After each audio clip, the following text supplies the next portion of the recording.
Assalomu alaykum, azizlarim. Omonmisizlar?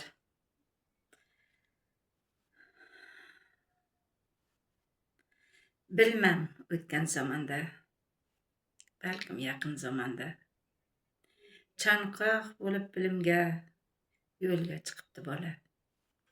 Iltijo qilib axtarib, Allohga tavakkal qilib, uzoq manzilga borib, olim ustoz topibdi.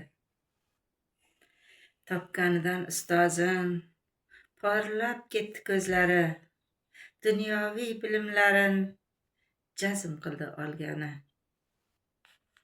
O'tishida bir kecha farishtani ko'ribdi.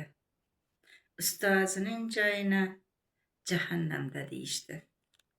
Qo'rqib ketib bu yigit hayron bo'lib turibdi. Bu ko'rgan tushlarini ustozga aytolmabdi. Yana ko'rib tushini, bu qandayin sir dedi. Yigitcha hayron bo'ldi, qanday aytayin dedi.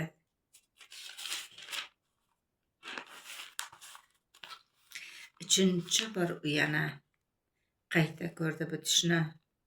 Tush odatga aylandi, bola bezovta bo'ldi.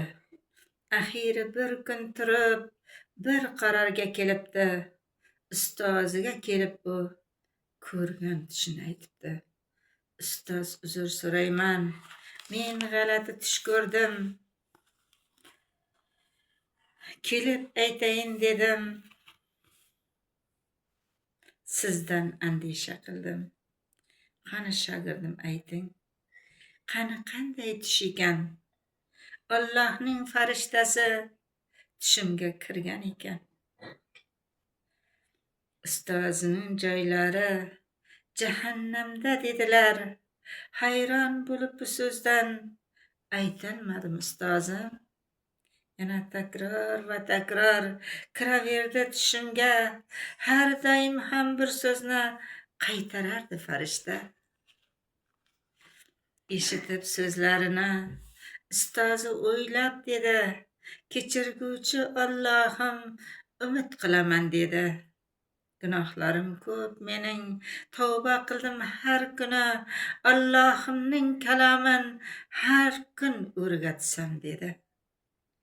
Shogirdlarim bilaman, bekami ko'z ko'rsatsam, ajab emas Allohim, yuraklarin yumshatsam. Yana shu kech yotibdi, farishtani ko'ribdi. Ustozining joylari jahannamda. Ustozingning joylari jannatda ekan debdi. Xursand bo'lib shogirdi, Allohim shukr dedi.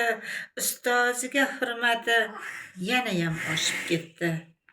Allohim buyuk zotdir, umid qilamiz undan.